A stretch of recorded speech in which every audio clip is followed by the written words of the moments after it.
Welcome to The Wellness Project. I'm your host, Des, and this is episode number 101.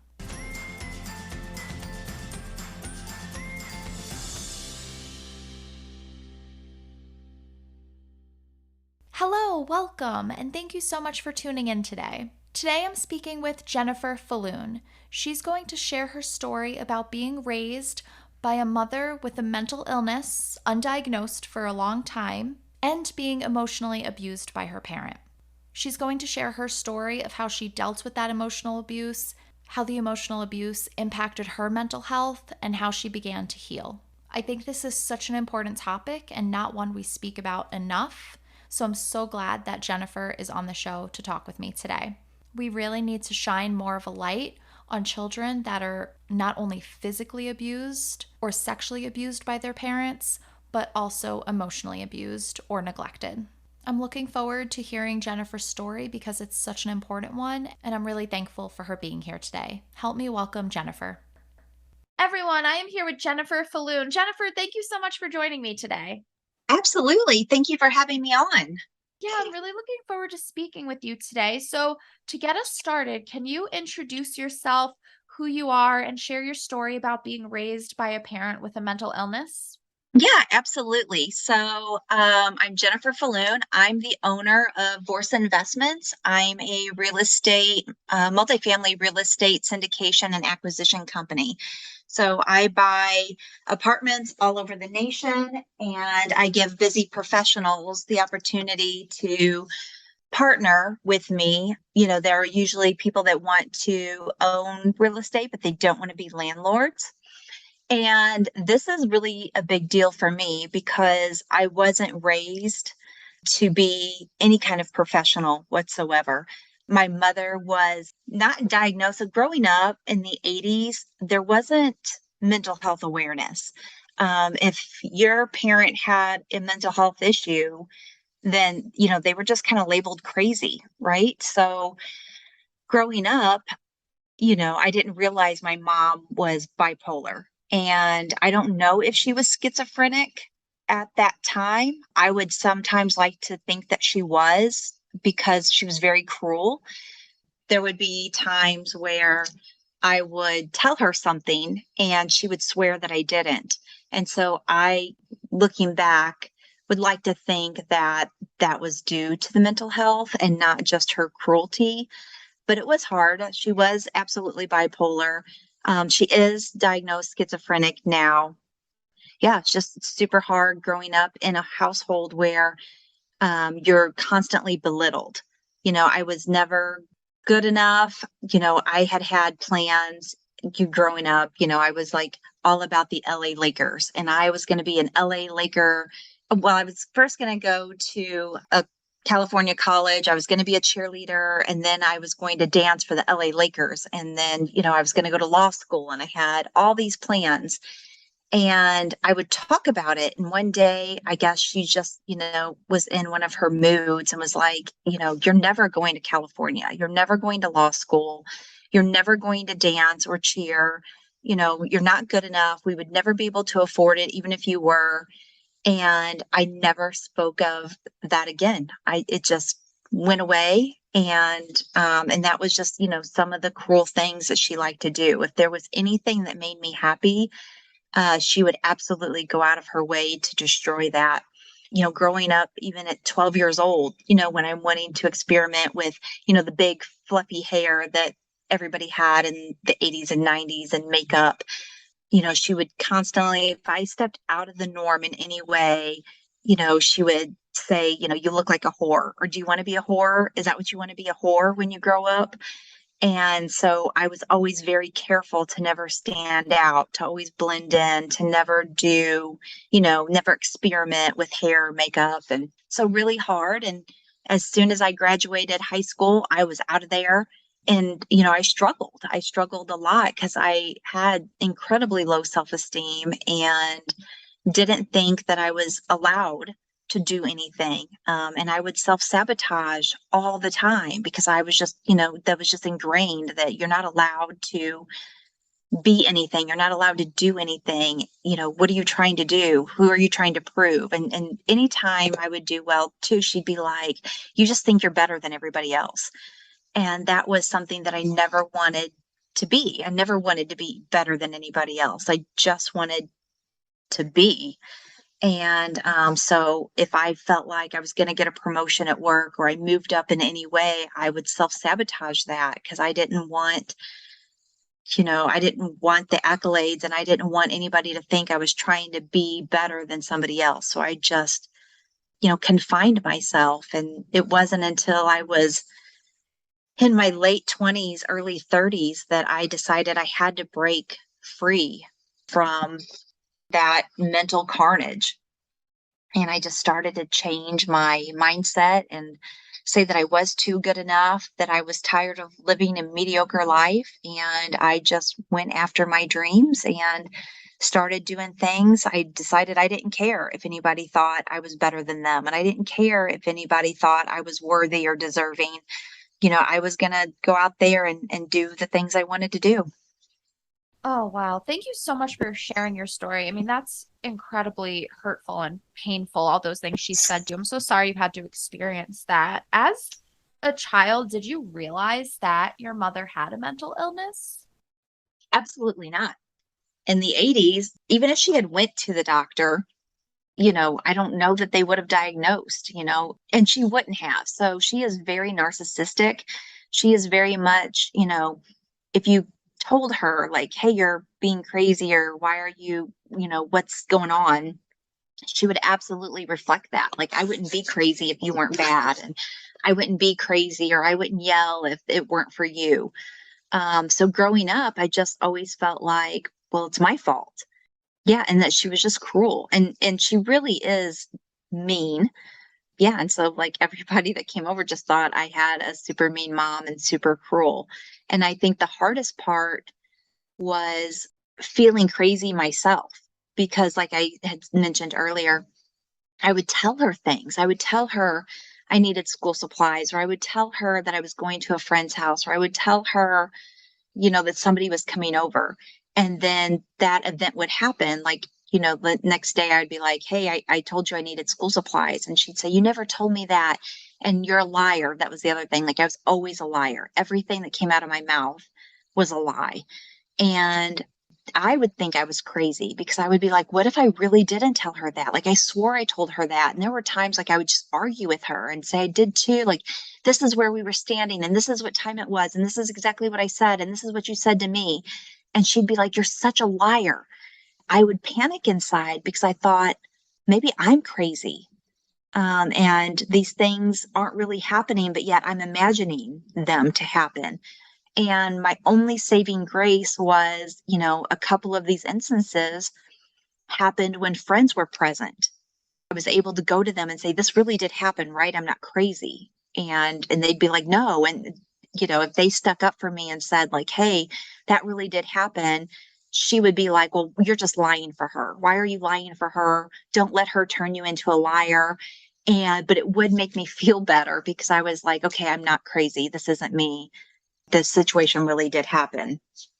Right, yeah, absolutely. And so were you the only one in the home, or did you have siblings, or was anybody else living in the home with you? Yeah, so we had a slew of stepdads and boyfriends and other, people that my mom would move in and out. I did have an older stepsister that lived with us for about a year, and my mom was horribly cruel to her. And I spent the whole year, and she was older than I was, but I spent the whole year like trying to protect her, even though she was the older sister. But we kind of became very close in protecting each other, and we also became very conniving and sneaky ourselves, which is a horrible thing to be as a teenager and a young teenager. But in order to get away with anything or be able to do anything or have any freedom whatsoever, we had to lie and sneak and do things. And it was like she would know, she would just know, and she would just go out of her way to try to catch my older sister doing anything and everything. It was awful. And then I did have a younger sister that didn't get any of this. Like, she was my mom's favorite. She's the baby. My mother loved her, loves her dearly to this day. They're next door neighbors. They live by each other, and they are almost identical in how they act and treat others. And yeah, so it was pretty much when the year my older sister was there, as soon as she graduated high school, she was out. And so then I was kind of left, kind of the lone wolf to take the brunt of everything. And that must have been really difficult too, to see your mom treating somebody else so well, your younger sister, that she was the favorite. I mean, I can imagine that would have done a lot of damage to your self-esteem as well. Absolutely. And it was kind of like my life's mission to be cruel to her. When parents weren't around, I was terribly mean to her. And it was like that was the only release I got. Yeah, unfortunately, she took the brunt of my frustration and my anger. And so, we've never been close, obviously, and we never really got to have a sisterly bond, which, I'm really sad and sorry about. That's really, really hard. And that's in no way your fault at all. I mean, that's a normal reaction to this type of emotional abuse. Absolutely. I know you mentioned that you had really low self-esteem and you would self-sabotage a lot. Did your mom's mental illness affect your mental health in any other ways that you could see? Growing up, yes, very much. Like, I was depressed, I was miserable. I mean, I had a miserable home life. And, one of my punishments was I couldn't even see my grandparents. So that was like an escape for me to, just be loved on by my grandparents. And, so when I was grounded from them, which was a horribly cruel punishment, it's like I was cut off from any love that I was desperate to receive. And then, of course, I tried to spend a lot of time at friends' house, and be loved on by their parents and loved on by them. So, I tried to commit suicide twice at 12 years old. And yeah, so definitely some depression growing up, definitely bouts of feeling crazy, wondering if I was schizophrenic. As a child, I didn't even know what schizophrenic was. I didn't even know that term until I was like in my late 20s. But looking back, I always felt like, am I crazy? I asked that a lot. Am I crazy? Is this me making up false narratives in my head? When my mom would tell stories of things that would happen and she would tell them wrong, and I would think, surely that didn't happen like that. And if I would correct her, she would be like, oh, you're a liar. Why are you lying? And so I was always so paranoid about when I would speak to anybody, especially adults, is what is coming out of my mouth true? And I was always scared that, am I lying? And I would even to this day, I will kind of think ahead and be like, okay, is what I'm going to say the absolute truth? I don't want to be called a liar and I don't want to lie. And so I do still carry that, like I said, in my mid 20s, probably not even mid 20s, probably late 20s, I was just able to let a lot of that go. I wasn't crazy. I'm not depressed. I refuse to think that I'm crazy. I refuse to be depressed. I refuse to belittle myself anymore or think less of myself than what I want to be. Oh, that's really great. And I definitely want to get into all that mindset work and work you put into improving your mental health. But before we get there, growing up with your mom and this level of emotional abuse, was anybody aware of this? Were any family members, teachers, was anybody aware of it or provided any sort of help or support at all? Not really. My grandparents obviously knew, that my mom had emotional instability, which is why, I would spend as much time with them as I could. They would get me as much as, was allowed. I have an aunt, but she was raising little kids, but, she would ask if I could come over and babysit often. So she would try to remove me from the household as often as she could, but then they moved to a different city that was very far away, and that kind of stopped.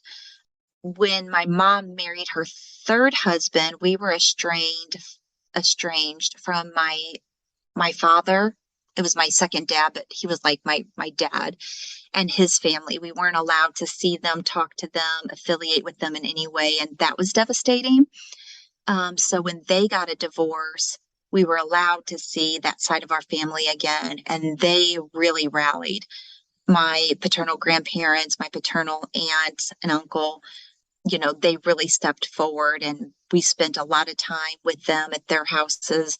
At one point, I lived with my aunt, ended up going back to my mom because I did miss my friends, and which was a really bad decision. But yes, family members did know, and they did what they could. But, like I said, my mom can be very cruel. At the end of the day, she was the boss of us. So, if they rubbed her wrong or did anything wrong, until I was allowed to drive and was able to drive, we were kind of at the mercy of whether she would even let me out of the house or allow me to see family. It's so hard when children are stuck in these situations and there's really no saving grace until you graduate high school and you're able to move out on your own. So, can you talk about that? Like, once you graduated, moved away, what did your life look like? How did you improve your mental health, work on your mindset? Well, I didn't. I was a hot mess for years after I moved out. So I hadn't been taught how to really do anything. I didn't know how to balance a checkbook, and I didn't know, I was bouncing checks like crazy. I didn't know how to pay bills. I didn't know the basic necessities of life. My grandmother would try to help, but I was like so intent on doing this on my own, right? I was so headstrong, and I was like, I can do it. And I had a great job at Walmart. I was a customer service manager. So back in the day when they actually had cashiers, I would run and, get money and assist them and do breaks and stuff. And right when they started to talk to me about, coming into a bigger management role, I had to self sabotage. I was like, I can't possibly be in another management role because somebody's going to think I'm better than them, or somebody's going to say, you think you're better than them. Or so I left this great job to like work at a gas station. I worked at a 7-Eleven, and then I bounced and I think I worked at McDonald's, and then I ended up getting pregnant at 19 and having a baby at 20. And I did settle down, a little bit, but, had my second child at 25. And it wasn't really until then, well, probably even a couple years after that, that I really kind of said, I don't want to live like this anymore. Like just constant bad decisions, and divorced my husband, and, had one bad, awful loser boyfriend after another. And there was like a string of them, and, trying to be a good mom to two little boys, and be a single mom. And I was just reliving her life. At 29, I was like, this is enough. I'm not doing this anymore. And I just really, that's when I really started to work on my mental health. And I started to say, who cares? I said, I don't care what anybody thinks about me anymore. Like, I'm going to go to school. I'm going to get a degree. I'm going to get a good job. I'm going to do all these things. And I set out to do it. As much as her and my sister tried to sabotage me, there was a point where like I just disconnected from them, and I really don't have much of a relationship with either of them, except to check in a couple times a year. But I don't see them. I don't really communicate with them all that much. I love my nephews. I have 4 nephews, and, I try to stay connected with them as much as I can. But it was well into my late 20s before I really started to hone in on my mental health. And I just took charge and decided how I was going to feel and decided how I was going to allow others to treat me. Well, I'm so glad that you were able to do that and break that cycle and get out of getting caught of living the same life your mother lived. That's so hard for a lot of people. And it's so hard. You always hear those people that are like, oh, well, it's family, their blood, and it's your mom. But when you experience this and you grow up like this, I mean, there's nothing more important than your mental health and your well-being. And I think that sometimes the right decision is to cut off some family members if they're treating you this way, if they're impacting your mental health this way. So, did you ever hear anything like that, of that, any sort of judgments that you don't talk to your mother and your sister? Oh, absolutely. But it's like until you've walked in my shoes, until you've lived my life, like you don't get to have that say. So, and again, then those aren't my people. So if somebody's going to judge me, especially if they know my story, nobody that knows my story or has lived with me, lived life with me would say that. Only somebody that doesn't know anything or only has heard their side of the story would say anything that ridiculous. And so then I know that they're not my people. You're not my friend. And, that the conversation ends here. Oh, absolutely. I fully agree. And I just hear a lot of people struggle with that, people that don't know the situation, or sadly people that do, and they say, well, it's family, you can make amends, you can work it out. And what message do you have for people that hear those kind of things from others? You have to shut it down. Don't let other people dictate your feelings, right? Like they don't get to do that. Nobody gets to dictate your feelings and nobody gets to undermine how you feel. If estranging yourself from somebody helps your mental health, then that's what has to be done. And if somebody says that, then I mean, you can deal with it however you want. I would just be like, well, I'm sorry you feel that way, but this is the reality. I cannot be around either of them and function in life. So I choose to function in life. I choose to be a good wife and a good mother to my children. And I cannot do that if I'm not, you know, functioning. So sorry you feel that way. Oh, absolutely. I fully agree 100%. Thank you for that. Jennifer, this has been so great. I'm so glad that you're sharing your story because I don't think we hear enough from children with a parent with mental illness. It's not something that we commonly talk about. So I'm really grateful that you're sharing your story because parents with mental illness, that does impact their children's lives and their mental health so much. So, what words of wisdom or advice do you have for those that are struggling with a parent that has mental illness? Uh, my prayers are with you for sure. I would just say, you know what? Just stay in your lane, right? Stay in your mental mindset. You'll be who you want to be.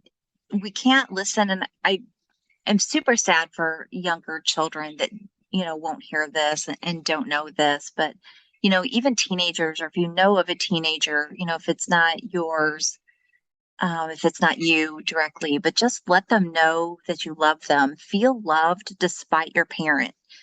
Do the things you want to do despite the negativity and despite the ugliness, and surround yourself with people that love you, that support you, and don't be afraid to talk about it. In the 80s, you just didn't talk about things that went on in your home. It's just not something that you did. And now I think, especially with mental health awareness, there's a more openness to talk about it. Teachers, I think, are kinder than they were back in the 80s. Go to a teacher, go to a counselor, go to your friends, and just get loved on wherever you can in a healthy way. Don't bounce men and boyfriends and significant others, which is what I did too. But, find a healthy outlet for people that love on you, mentor you, and help you. Oh, I love all of that advice. Thank you so much. And Jennifer, can you tell everyone where to find you? Absolutely. So, probably the easiest place is my website, www.vorsainvestments.com. I am absolutely not a counselor or therapist at all, but I am certainly willing to share love and encouragement to anybody that may need it. Oh, great. And everyone, I will have that link in the show notes. So if you feel like you need to reach out to somebody that has been through what you're going through, definitely feel free to reach out to Jennifer. Jennifer, thank you so much for being here today and sharing your story. It's so important. Yeah, I appreciate it. Thank you so much. Jennifer, thank you so much for being here today and sharing your story. I really hope you learned a lot from this episode. Working with kids, there are just so many kids that fall through the cracks that we're not aware of what they're going through at home. And you just wouldn't believe the things that kids are going through at home. People have no idea. I only know because of the field I'm in and that I work with kids every day. So many kids are going through such hard times and things we couldn't even imagine or picture that they're going through. So many kids are being raised by parents that are either emotionally abusive, physically abusive, neglectful, sexually abusive, or there's kids that are being raised by parents that have their own issues, whether it's a mental illness, addiction, and not getting help for these different issues. And this leaves children in a very vulnerable, dark place. If you have a child in your life, Please be a light for them. Be that person that supports them. Be somebody that loves on them, because a lot of kids need that, and sadly, they're not getting that from the adults in their lives. Thank you so much for listening, and Jennifer, thank you so much for being here. I will see you all next week with another amazing guest.